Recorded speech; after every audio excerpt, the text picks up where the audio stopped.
Hello everyone, welcome to this new session. Hope you are doing great. And if you are a serious CAT aspirant, you must be knowing by now कि CAT 2020 का pattern change हो चुका है.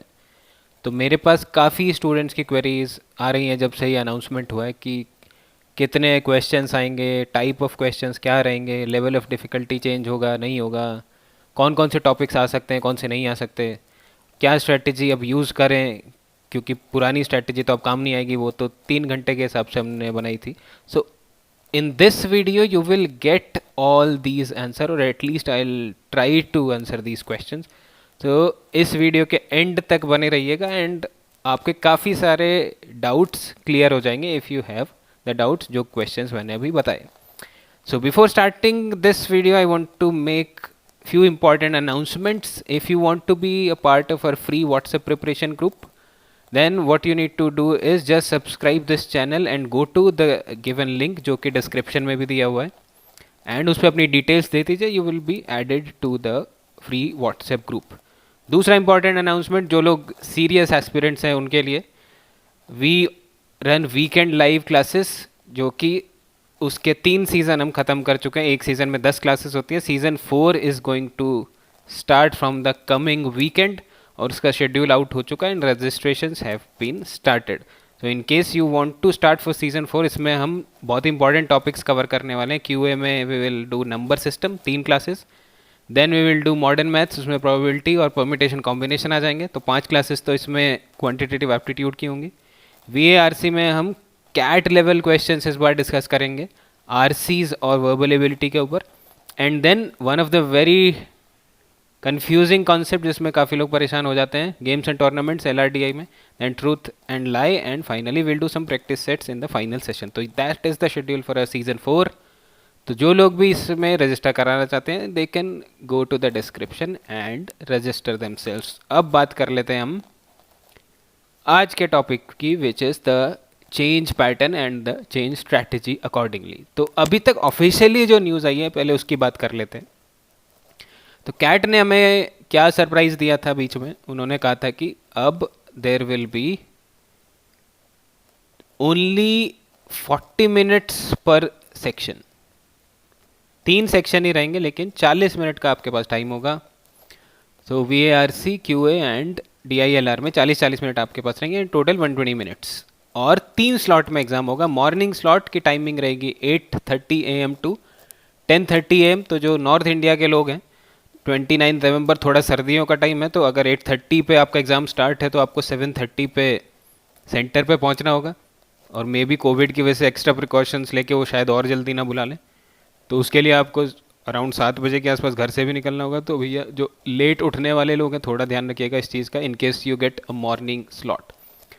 और सबसे बुरा slot जो मुझे पर्सनली लगा वो तो आफ्टरनून वाला है, 12:30 to 2:30. खाने का भी टाइम नहीं मिलेगा क्योंकि अगेन 1 घंटे का आपको बफर बचा के रखना पड़ेगा. तो आप ब्रेकफास्ट सही से करके जाइएगा, और अगर ज़्यादा खा लिया तो हो सकता है एग्ज़ाम में नींद भी आ जाए. ये तो खैर मजाक की बात थी, बट मेंटेन योर और in fact manage your time accordingly as per the given slots. जो भी आपका स्लॉट आएगा वो एडमिट कार्ड में आपको पता लग जाएगा. Evening slot is the best one according to me. चलिए खैर, ये तो स्लॉट्स की बात होगी. तो 3 स्लॉट्स में एग्जाम होगा, 40 मिनट्स पर सेक्शन होंगे. अब उसके बाद बहुत सारी क्वेरीज करी गई हैं ऑफिशियल कैट कन्वीनर से कि इसमें पैटर्न क्या होगा, नंबर ऑफ क्वेश्चंस कितने होंगे, कौन कौन से टॉपिक्स होंगे. तो उसके ऊपर जो ऑफिशियल क्लैरिफिकेशन आया वो सबसे पहले देख लेते हैं. तो सिलेबस के ऊपर ऑफिशियल स्टैंड अभी क्या है. So they clearly said that no, the CAT examination does not have a defined syllabus for CAT preparation. However, you can attempt the mock test to understand the pattern of examination and the types of question. Check the CAT website regularly for the announcement of the mock test. अब ये mock test आपका test series वाला mock test नहीं है कि मैंने उस coaching का मॉक टेस्ट लिया था और वो उसकी बात नहीं कर रहे हैं. They are talking about the official CAT mock test जो कि कैट की वेबसाइट पे आएगा एंड प्रॉबेबली मिड अक्टूबर में ये आ जाएगा. तो क्लियरली उन्होंने बोल दिया कि there is no defined syllabus, तो आपको ऑफिशियल मॉक टेस्ट का वेट करना ही पड़ेगा. उसको देख के आपको पता लग सकता है कौन कौन से topics you can expect, because more और less the actual exam will be on the similar lines. दूसरा जो अभी अपडेट है, जो कैट 2020 के कन्वीनर है उनका स्टेटमेंट है. तो वो एक बार मैं बता देता हूँ उन्होंने क्या बोला है. CAT generally does not reveal the number of type of questions और the paper pattern. In fact, CAT pattern is regularly changed so that the exam does not become predictable. तो ये मैंने अपने पिछले वीडियो में भी बोला था, अगर आपने देखा हो, that CAT is a very unpredictable exam. तो शुरू से ही यही चीज़ लेके चलें. तो उन्होंने इस बार भी सेम चीज़ बोली है that CAT doesn't want to become very predictable. But अगर देखा जाए तो 2015 से लेके 2019 तक तो काफ़ी प्रिडिक्टेबल था.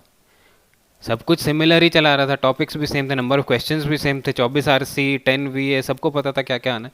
सो हाउएवर उन्होंने इस बार ये बोल दिया है कि हम प्रिडिक्टेबल नहीं होना चाहते. However it has already been announce on the CAT website that the number of sections will be 3. तो वही चीज़ उन्होंने रिपीट की है कि 40 मिनट्स के 3 सेक्शन होंगे. Then he reiterated on taking the CAT mock test and added to familiarize themselves with the different type of questions. Candidates are advised to take the mock test which would become available sometime in October. तो उन्होंने same वही चीज़ बोल दी कि आप mock test दीजिए जो कि cat की वेबसाइट पे आएगा अक्टूबर में, और उससे आपको पता लग जाएगा कि किस टाइप के क्वेश्चंस होंगे. But CAT doesn't want to be predictable, that is the idea of the whole statement. तो ये ऑफिशियल अपडेट हमारे पास है. इसके अलावा जो भी है वो स्पेकुलेशन, क्योंकि कैट ने ऑफिशियली इसके अलावा और कुछ नहीं बोलता. जितने भी लोग अपनी अपनी कट ऑफ प्रिडिक्ट करे जा रहे हैं, बहुत सारे लोग हैं वो कट ऑफ भी प्रिडिक्ट कर चुके हैं नए पैटर्न के हिसाब से. तो ऐसे लोगों से बच के रहिएगा बिकॉज ऑफिशियली ऐसा कुछ नहीं आया अभी तक. सो this is what it is. तो अब इसके बेसिस पे हम क्या कर सकते हैं, क्योंकि कुछ ना कुछ तो हमें करना पड़ेगा ना, क्योंकि मिड अक्टूबर आने तक ऐसा तो है नहीं कि आप बैठे रहेंगे कि चलो जब मॉक टेस्ट आएगा उसके बाद I will start my preparation. So what strategy can you use till then so that you can maximise your score, and जब पैटर्न पता लग जाएगा तो उसके बाद कुछ और कर लेंगे. तो उसकी बात अब कर लेते हैं हम. तो मेरे पास जो क्वेरीज आई हैं स्टूडेंट्स की, उसमें वो पूछ रहे हैं कि नंबर ऑफ क्वेश्चंस कितने हो सकते हैं.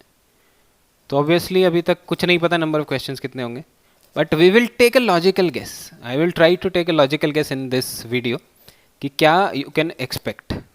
वो स्पेकुलेशन नहीं होगा, वो काफ़ी लॉजिकल होगा. वो कैसे होगा मैं बताता हूँ अभी आपको. दूसरा, they are asking what topics. So will they change the topic, will they include grammar this time और वोकेबलरी, बिकॉज टाइम कम है और ग्रामर करने में कम टाइम लगता है. So that is the second most frequently asked question to me. And third, they are asking what is the difficulty level. तो ये तीन चीज़ें मेरे पास काफ़ी ज़्यादा आ रही हैं क्वेरीज स्टूडेंट्स की. तो पहले मैं डिफ़िकल्टी लेवल की बात कर लेता हूँ. It doesn't matter, exam difficult हो ईजी हो, दैट डजेंट मैटर, क्योंकि ईजी होगा सबके लिए होगा, डिफ़िकल्ट होगा सबके लिए होगा. In fact if you are a serious aspirant तो जितना डिफ़िकल्ट एग्जाम होगा उतना आपके लिए अच्छा है, क्योंकि ईजी तो वो इंसान भी सॉल्व कर लेगा जिसको थोड़ी थोड़ी नॉलेज है और उसने डीप में स्टडी नहीं की है. लेकिन डिफ़िकल्ट क्वेश्चंस वही सॉल्व कर पाता है जिसने काफ़ी इन डेप्थ स्टडी करी हुई है. तो difficulty level does not really matter, उसमें आप ज़्यादा सोचिए मत. So this thought should not come to your mind after this. अब बात करते हैं टॉपिक्स की. तो topics we can not comment इस बार, मतलब it's not advisable to speculate on the topics, क्योंकि उन्होंने कुछ भी ऑफिशियली नहीं बोला है. सो बट सेफ अजम्पशन यही रहेगी कि they will not change anything drastically. However CAT unpredictable है तो कुछ भी कर सकते हैं. तो सारे टॉपिक्स आप करके जाइए, जो भी आएगा देखा जाएगा. अब नंबर ऑफ क्वेश्चंस पे हम क्या लॉजिकल गेस ले सकते हैं वो हम देख लेते हैं. तो अभी तक क्या क्या करता था, देर वर 34, 32 and 34 questions in each of the three sections. 34 in VARC, 32 in DILR and 34 in QA, quantitative aptitude. VARC में RC के आपके पास 5 RC पैसेज आते थे, 24 क्वेश्चन होते थे. यहाँ पे आपके पास 10 VA के क्वेश्चन होते थे, 34 क्वेश्चंस. LRDMI में you had 8 sets of 4 questions each, तो 8 into 4 32. QA में देर वर डिफरेंट टॉपिक्स जिसमें एल्जेब्रा, ज्योमेट्री, अरिथमेटिक वो प्रोमिनेंटली पूछे जाते थे. तो ये अभी तक का स्ट्रक्चर था और इसके लिए आपको 3 आवर्स मिलते थे. तो अगर टाइम देखा जाए, if I make a guess on the time, so you will have around 2 minutes per question. Slightly less than 2 minutes per question होते थे आपके पास कैट में प्रीवियस 5-6 ईयर्स का जो भी पैटर्न था। तो अगर वो सेम पैटर्न इस बार भी फॉलो करेंगे, so you can have somewhere around 20 to 24 questions पर सेक्शन, क्योंकि 40 मिनट हैं, 20 से 25, 20 से 24 के बीच में कुछ ना कुछ वो क्वेश्चन रख सकते हैं अगर वो सेम पैटर्न फॉलो करते हैं। However they may prove me entirely wrong, this is just a logical guess I am taking. बाकी तो एग्जैक्टली तो IIM इंदौर को ही पता होगा कि वो कर क्या रहे हैं, but you can safely assume कि this is the most likely event. इसके अलावा अगर वो बिल्कुल ही आपके ऊपर सरप्राइज देना चाहें तो दे में go with the similar structure कि हम क्वेश्चंस चेंज नहीं करेंगे, हमने सिर्फ टाइम चेंज कर दिया है। सो दिस इज़ वन सिनेरियो।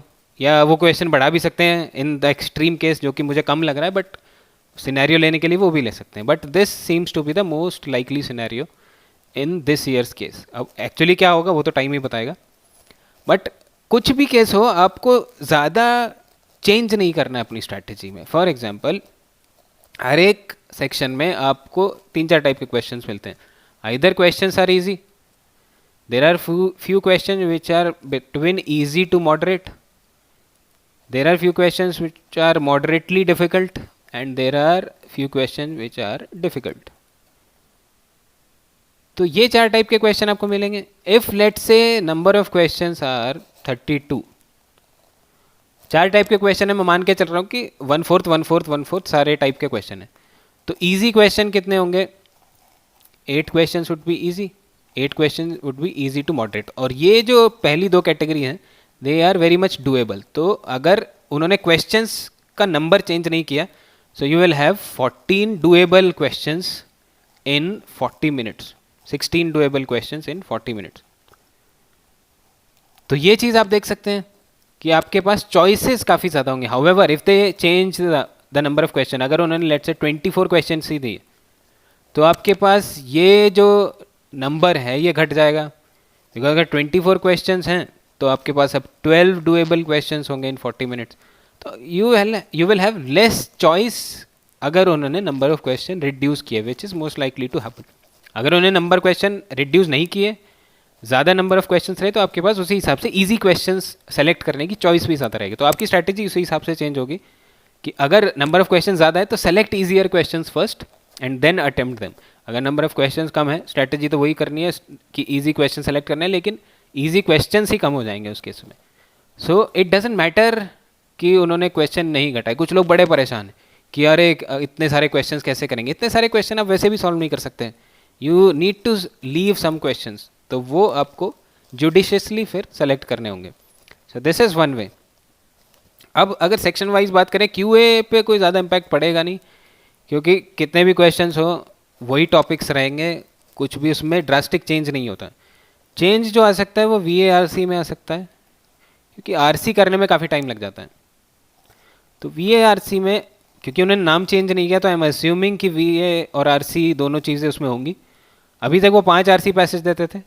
अगर वो हम मान के चले कि average students take 9 to 10 minutes to solve 1 RC, तो अगर अब अभी वो 4 RC पैसेज देते हैं इस बार कैट में, तो यानी आपके 40 मिनट्स तो इसी में निकल जाएंगे। RC में तो VA करने का तो टाइम ही नहीं मिलेगा। तो if there are 4 RCs in your exam, तो you need to leave 1 RC and attempt 3 RC आप अटेम्प्ट करिए। बाकी टाइम जो बचेगा 10 मिनट का, उसमें आप वर्बल एबिलिटी के क्वेश्चन सॉल्व करिएगा। If they are giving only 3 RCs, तो आप 3 RC अटेम्प्ट कर दीजिए और बाकी टाइम में वर्बल एबिलिटी कर दीजिए। If they are not changing anything, they are giving 5 RCs, तो अगेन 5 में से 3 RC सॉल्व कर दीजिए। पर टाइम के हिसाब से आपको देखना पड़ेगा, आपको अपनी स्पीड देखनी पड़ेगी, how much time you are taking to solve per RC। तो अगर आपको लगता है कि आप 8 मिनट में RC सॉल्व कर पा रहे हैं, then you can solve 4 RCs in 32 minutes, और आपके पास 8 मिनट बच जाएंगे VA अटेम्प्ट करने के लिए। So that is how you need to make your strategy. I hope आपको थोड़ी क्लैरिटी इससे आई होगी कि आपको कैसे अपनी स्ट्रैटेजी चेंज करनी है। तो पहले चेक करिए कि आपको एक पर्टिकुलर RC करने में कितना टाइम लग रहा है, एंड देन 40 मिनट्स के हिसाब से उसको डिवाइड कर लीजिए। तो ये स्ट्रैटेजी आप यूज़ करिएगा, काफ़ी हेल्प मिलेगी स्कोर मैक्सिमाइज करने में। सो दिस इज़ अबाउट VARC। अब बात कर लेते हैं DILR की। तो DILR में अभी तक 8 सेट्स होते थे, 4 क्वेश्चंस ईच। तो 8 सेट्स में से भी लोग 4 ही सेट सॉल्व कर पाते थे मैक्सिमम, जिसके अच्छे मार्क्स आते थे वो भी, कोई ज़्यादा ही एक्सट्रीम केस में 5 सेट सॉल्व कर लेता था। तो अगर इस बार वो 5 ही सेट्स देते हैं 20 क्वेश्चंस, तो उसमें से आप 4 सेलेक्ट कर सकते हैं, 3 कर सकते हैं। अगर वो 6 सेट दे देते हैं तो उसमें से भी आप 3 ही करेंगे या 4 करेंगे। अगर वो 8 ही सेट रखते हैं, चेंज ही नहीं करते हैं, तभी भी उसमें से आप 4 या 5 ही करेंगे। So again it all boils down to the choices you make while selecting the questions to attempt. कौन से क्वेश्चन आपको अटेम्प्ट करने, कौन सा सेट पकड़ना है, उसके लिए आपको देखना पड़ेगा कि आप कैसे क्वेश्चन सेलेक्ट करते हैं। तो strategy of selecting the question becomes all the more important in the reduced time. And finally QA में आपको कुछ चेंज नहीं करना है, सिंपली आपको अरिथमेटिक पे बहुत ज़्यादा फोकस करना है। और उसके बाद algebra is one of the most important topic, geometry. ये 3 तो आपको ऐसे कर लेने कि आपकी टिप्स पे होता है। उसके अलावा भी बहुत सारे इंपॉर्टेंट टॉपिक्स हैं, पूरा ब्रेकअप मैंने एक वीडियो में दिया हुआ है, वो आप जाके देख लेना, क्वांटिटेटिव एप्टीट्यूड के ऊपर है वो। बट ये 3 topic are must to do, इनके बिना आप कैट क्लियर नहीं कर पाएंगे किसी भी साल का। आप पेपर उठा के देख लीजिए, हमेशा यही सबसे ज़्यादा पूछे जाते हैं। आई एम नॉट सजेस्टिंग कि आपको बाकी टॉपिक्स नहीं करने। कुछ लोग बड़े खुश हो गए होंगे कि ये 3 टॉपिक कर लेंगे उसके बाद हो जाएगा। No, that is not the idea. But ये 3 आप छोड़ के नहीं जा सकते, दैट इज़ फॉर श्योर। तो ये तो हो गई आपके सेक्शन वाइज बात। अब आगे चलते हैं। तो अगर मान लेते हैं 15-16 अक्टूबर के आसपास आपका रिलीज हो गया मॉक टेस्ट, ऑफिशियल कैट का मॉक टेस्ट, तो तब तक आप क्या करें, दैट इज नेक्स्ट क्वेश्चन। तो तब तक क्या आप क्या कर सकते हैं, you can finish all the topics. जितने भी आपके टॉपिक्स बचे हुए हैं उनको आप फिनिश कर लीजिए। उससे क्या होगा कि आपके कॉन्सेप्ट बिल्डिंग सही से हो जाएगी। अब बचे दूसरी बात कि मॉक टेस्ट देने या नहीं देने हैं। तो तब तक आप 1 मॉक पर वीक दे सकते हैं, क्योंकि मॉक टेस्ट जो बनाते हैं कोचिंग इंस्टीट्यूट्स बनाते हैं, और कोचिंग इंस्टीट्यूट्स को नहीं पता कि कैट क्या करने वाला है। ये सिर्फ IIM इंदौर ही बता सकता है कि एक्चुअल कैट क्या होगा। So coaching institutes are also clueless. तो वो भी सिर्फ अभी एक्सपेरिमेंट ही करेंगे और कुछ नहीं करेंगे। तो वो डिफरेंट टाइप के आपको मॉक्स दे देंगे। तो अभी आप मॉक्स पे कम ध्यान दीजिए। 1 मॉक आपको फिर भी देना है पर वीक में, और उसका एनालिसिस भी करना है। लेकिन आप टॉपिक्स तब तक सारे कंप्लीट कर लीजिए जब तक आपका ऑफिशियल कैट का मॉक टेस्ट आ रहा है।